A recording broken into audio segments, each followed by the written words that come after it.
Awesome. You want to start us off, Joe? You want to start off? Yeah, amp up. All right, cool. Yeah.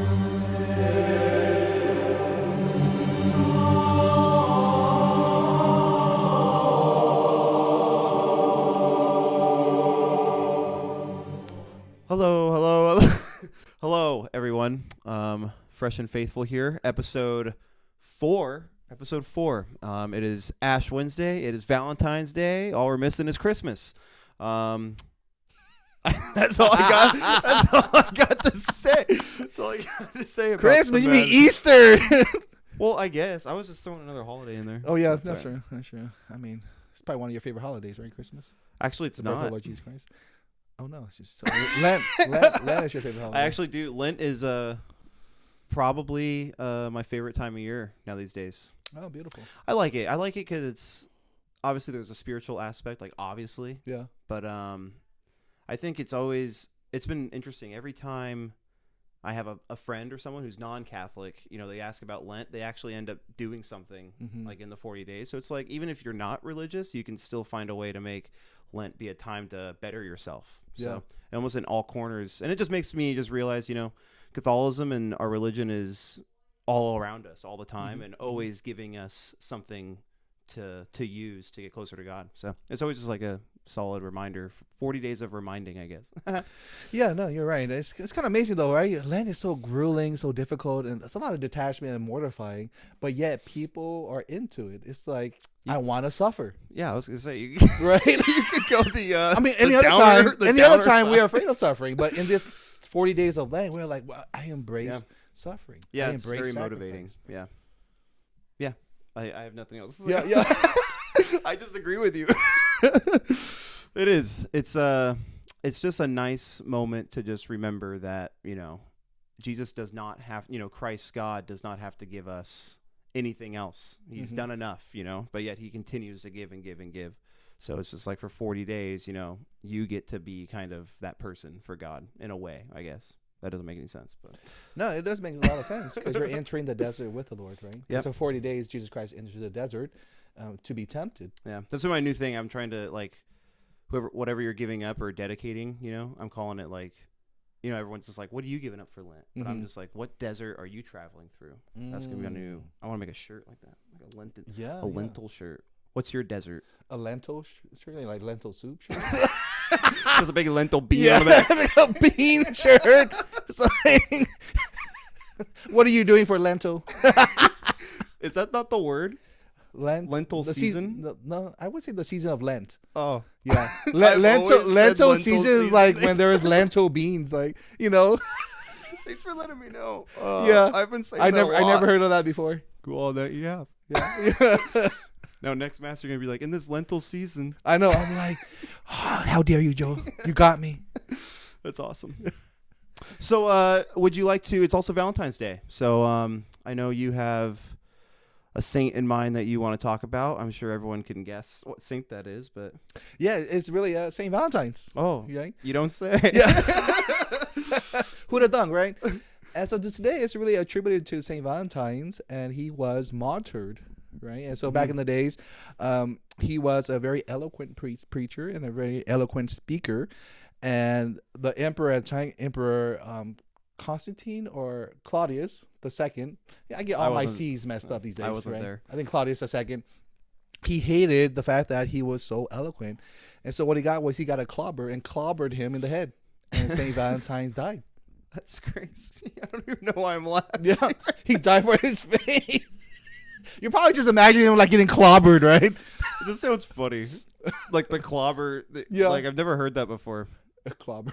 I've heard like a club, but like. Oh, that's true. Yeah, I don't know why I say clobbered, but yeah, it works. You ever get You do clobbered get by a clobbered. clobber? Like clobbered by a hammer.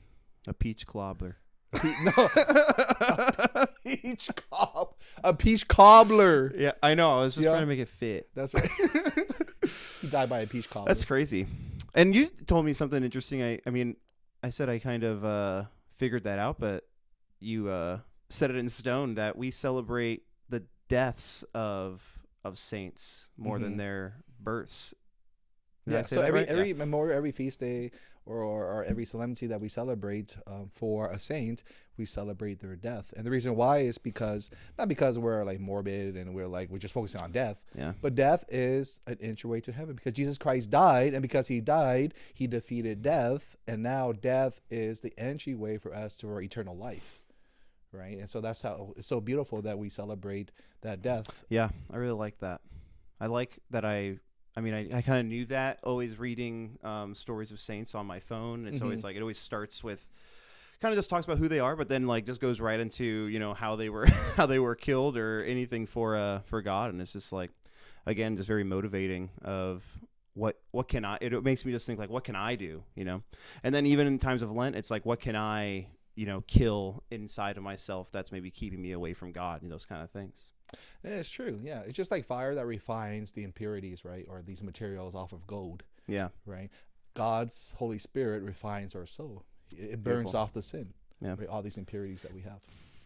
That's Now that we have the mics, I can do sound effects. I know. Everybody, we got these new mic, you know, which is We like with it. we cheaped out. We didn't get the stand. Yeah, that's I mean, You know, when we were buying these, I was like, you know, we don't need the stand. We can just hold it. But right now, I feel like a fool just holding this. you know, we're a little broke, but that's fine. That's fine. It's all for the Lord. That's right. We got My hands. brain, I need- We got hands. yeah. You know, we can do it. Then in God, I still have hands. That's right. In God I trust. Yeah. Anything is possible with God. Yep, absolutely. Cool. So I guess we can kind of just jump into a topic for our day. Since it's Lent, Valentine's Day, there seems to be a lot of love going around and sacrifice through Lent. And almost you can put those obviously right next to each other because sacrificial love. Yes, and that's the love of Christ, right? Any love that is sacrificial is really a love that is true, a love that is real. Just think about your own love with your wife. Yeah. Correct. Every day is that sense of giving of oneself for your spouse. Mhm. And what are you giving? Right? That's a question. Like, what do you do for your spouse that is sacrificial?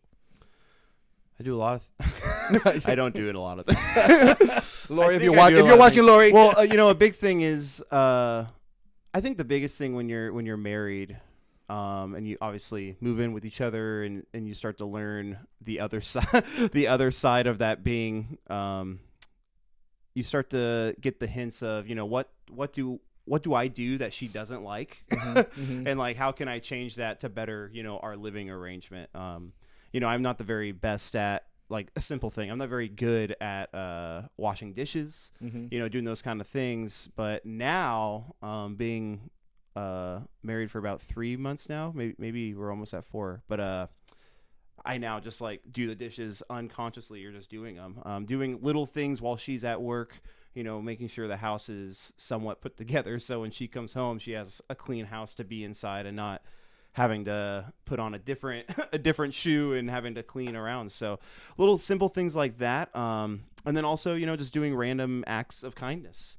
On her end, I was just in my car the other day and she was using my car because she had a flat tire. So she had to use my car for a couple of times. And I went into my car yesterday, turned it on, and there's just a full tank of gas in there. And you're just like, oh my gosh. Awesome. And now I didn't, you know. So it's just those little moments of, it's not really like always a service, but more of just making the other person know maybe throughout their day that it's like, oh, hey, I'm thinking of you. You know, just small little reminders like that are the things that I cherish being married to her, and because she's very good at that. And yeah. Yeah, and so just because love is a sacrifice doesn't mean that it's not something that you're not willing to do. Yeah, it's like, right? again, what you were saying of like, it's not like, I feel like people hear the word sacrifice and it's always like something you don't want to do, but you have to do it. And again, it's like that morbid kind of feeling or, you know, aesthetic with the word sacrifice, but it's not, because I mean, it's a beautiful thing and you'd feel good doing it. And again, it's just bettering you as a person in the whole span of things. And now that you're saying that, you know, often people say like marriage is work, love is work, right? I don't like work. When you think about it, like, is love work? Is marriage work? Is that terminology used correctly? I don't know. Right? Because I don't think marriage is work. No. Well, and I would say that even Like with, it takes effort. it takes effort, but it's more of it's like, yeah, it's not really a dreading effort. Mm-hmm. But I think it's because maybe work, and it doesn't fit to me with work because work is a certain hour, a span of hours in your day. Sure, that is yeah. work, and like marriage is 24/7, Mm-hmm. 365. Mm-hmm. And it's like going with you being, married to the church and being a priest, it's like you are doing things for the church and, for people people who just go to that church, you're always answering to those calls, and it's like that's 24/7. And I don't feel like that would be maybe more on your end. Mm-hmm. It might feel more like a job sometimes, but I don't think it would be. I mean, I don't know. I'm not there. Yeah, because for that, even in my own priesthood. So I guess it's a question. Yeah, like, how even is in my own that? priesthood, like I love God so much, but I never see my ministry and my priesthood as work. Yeah. Yeah, like people go, "Oh, work today." I was like, "No, Yeah. I don't work at all." Because when you love, you don't work. Who said that? Father Mike Schmidt, I think. Sorry, TM. I don't know if that's a TM, but we're using you. But he said something on a recent interview, something like that. It's like how we word things changes the game. Mm-hmm. It was like a story of someone building. It was some story. They asked 3 people who were building this cathedral, Mm-hmm. and the first 2 are just like saying like, oh, I got to take this piece of wood over there because they need it for this. I got to do this because of this, But the third one was, I'm building a place for the temple of God for people to come and worship. So there's always like, I think people take that work and do a negative turn on it when instead you should be doing a positive thing on it. So work and marriage, it's like, yeah, there's going to be times where you're working hard and it's kind of struggling between the two, trying to, cohabitate and, finding those middle grounds on things one person agrees with, the other person doesn't, There's still debates between me and my wife, but it's what is it really coming to? And I think it's kind of what you said in the homily in our marriage mass of just, we have 2 powers here now that can create something really beautiful. One beautiful love of God and share that, hopefully with an offspring someday, Sure. But it's like those those struggles, I'm thinking that sometimes of like we're just creating a better super being between me and her, a more open-minded, open heart, more flexible being. So us 2 can move through the world and navigate and be a more powerful weapon. No, beautiful. I like that an analogy of like the superhero, right? Yeah. Or a superpower, you say. Yeah. And really, that superpower is coming from the power on high, which is God, right? Because what you're relying on is on Jesus Christ. And so that superpower that of charity or calmness or patience or humility or that sacrifice, we can't do it on ourselves, right? No. We can only last so long. Yeah. Right? Yeah. Yeah, I'd have to go put my face in the ground probably some days. Because of me, for the record. I know I'm harder. I'm a harder person to live with than she is, that's for sure. But sometimes we're just very self-critical too, right? I think a lot of times. So when you look at it, marriage isn't work, but what takes work is confronting your inner self. Definitely. Right. Definitely. So the battle is with yourself. Yeah. Really not with your spouse sometimes.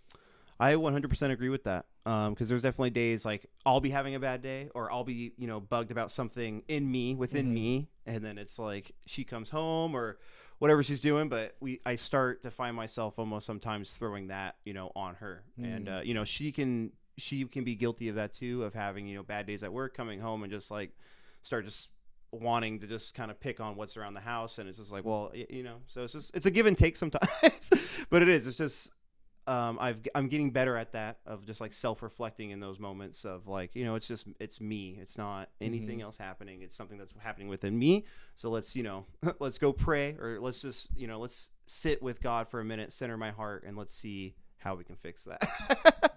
No, that's beautiful. And just to reflect on my own priesthood, when I think about it, yeah, it takes work, inner work, to be able to experience a sense of like freely loving somebody. Yeah. Right. You have a stranger coming in the middle of the night and they knock on your door and say, "Father, I need help."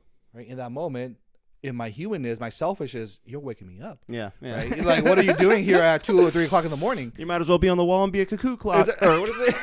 Is it cuckoo? A cuckoo? What is a cuckoo? I have never heard a cuckoo before. Like cuckooey? What is it called? A cuckoo clock. A cuckoo clock. A cuckoo. Oh Oh my gosh! I was like, a cuckoo. Is that a type of bird that builds a cuckoo nest? It's like a mixed cocoon and cuckoo. Yeah, I don't know. A cuckoo clock. Sorry. So really, that takes inner work, right? Because you're literally working at letting yourself go or die to yourself. We're just coming back to Lent, dying to yourself and living for Christ. Yeah, yeah. And bringing it back to Lent, it's like in those 40 days, I've always been able to, there's always giving up something or dedicating yourself to something. It's changing what's happening within you. So, yeah.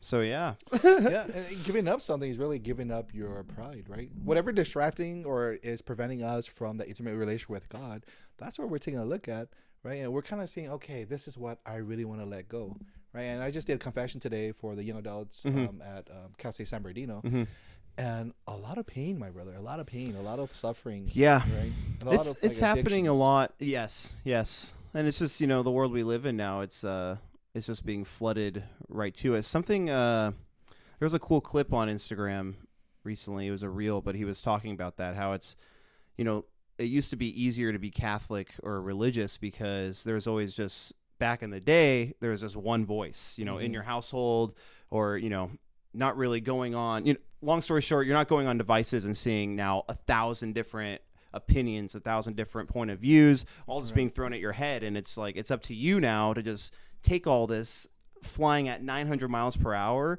and try to find your way through that forest and trying to find, your true self through all that.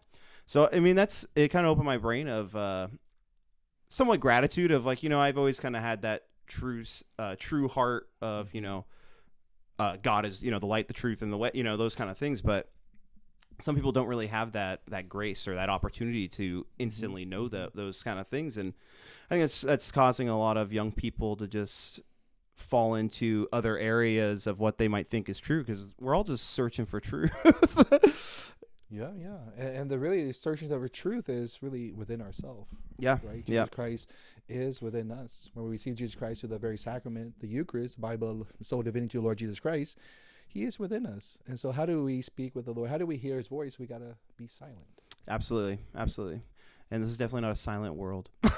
No, it's really not a desert at all. No, absolutely not. Right? Even though they say we're desert people. Yeah. Like Inland Empire, well, not all in Inland Empire, but like Redlands and those kind of things, people call us desert people. Yeah, well, we're majority desert, but we're like wandering. Yeah. Right? Yeah. We're just lost. Just like the Israelites wandering for 40 years. Right? It's crazy.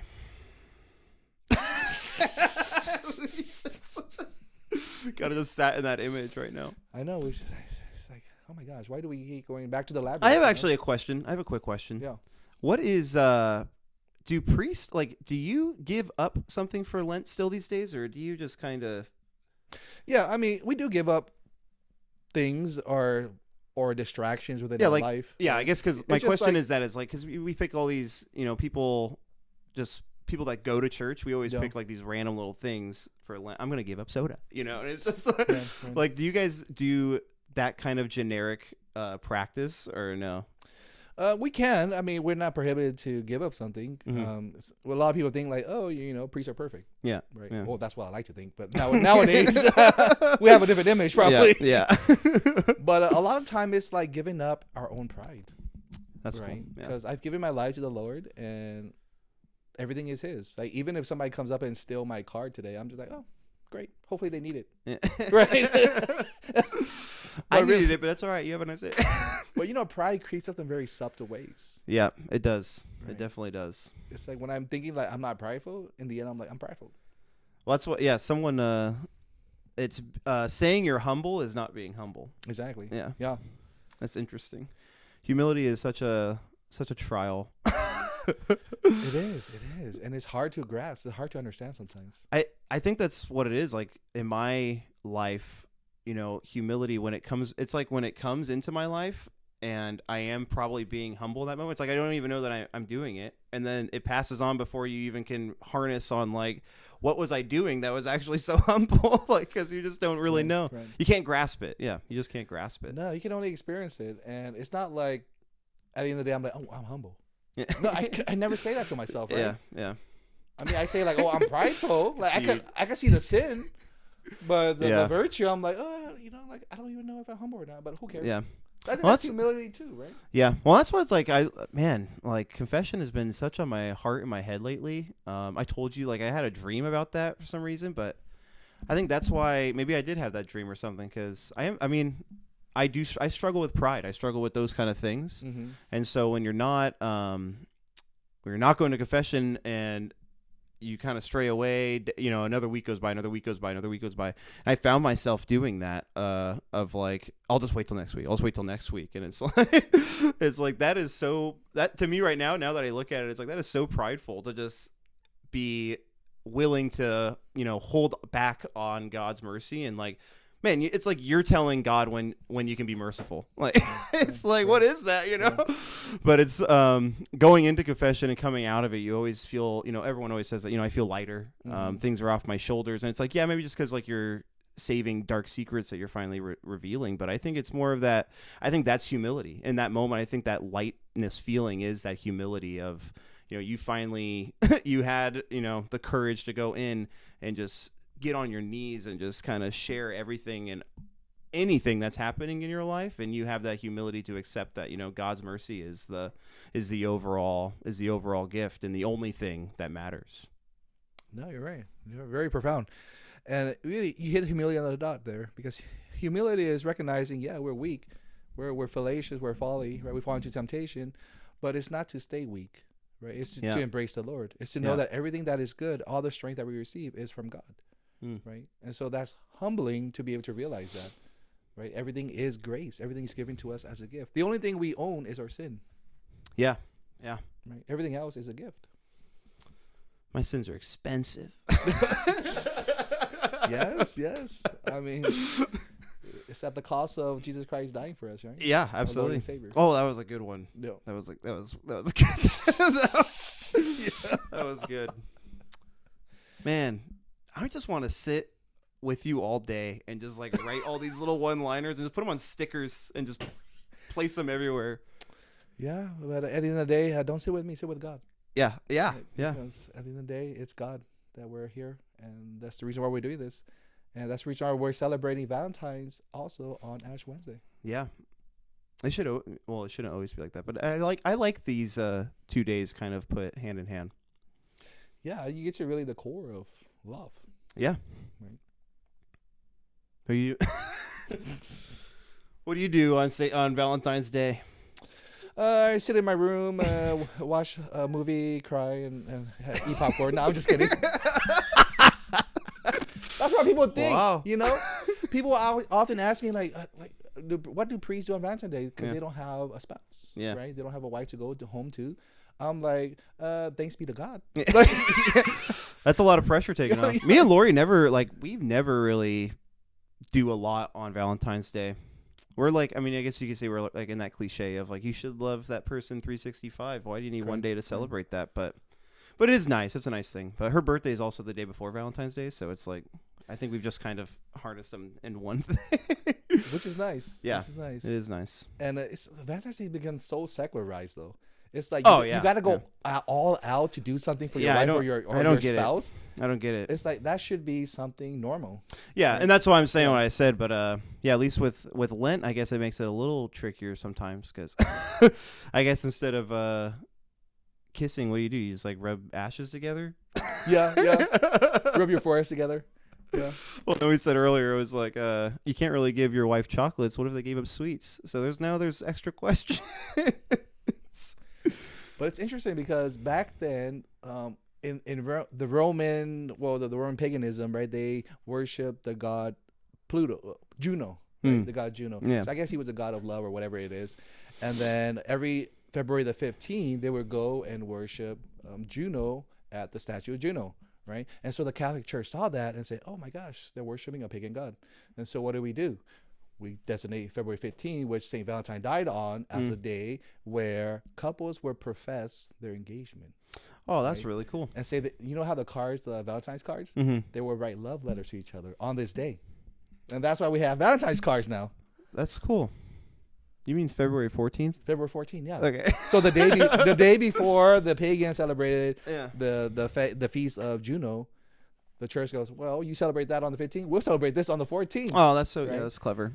right? And it has more meaning and more purpose. Because Absolutely, it yeah. focuses on Jesus Christ and the relationship at hand instead of this God is God that doesn't even exist. Right? That's what's crazy with so many holidays. I mean, you can even do that with Christmas, really. But it's like every holiday has such a Catholic background or just some kind of religious background, and people just look at it for the fun and games of it. And it's like, man, you could have them both ways. Though you could have that fun and games with that knowledge, though, with that wisdom. And I think it would make the holidays. Everyone would be more grateful for each and every holiday passing. Yeah, no, most definitely make it more meaningful. Yeah, definitely. Okay. Yeah, love is difficult. Love is difficult, but man, is it worth it? It is. And because why? Why is love worth it? Because we were created in love and for love. Yeah. Love is just everything, I guess, really. We wouldn't be here without love. So Yeah. God is love. And, God is love. And without love, we cease to exist. It's amazing. Don't cry, man. Don't cry. So go tell someone you love them. Give them a hug. Go tell them. Go act it. Yeah. Do what you got to do. But just remember, love is everything. Love is all around you because God is love. And so with that, we say, stay fresh. And stay faithful. God bless.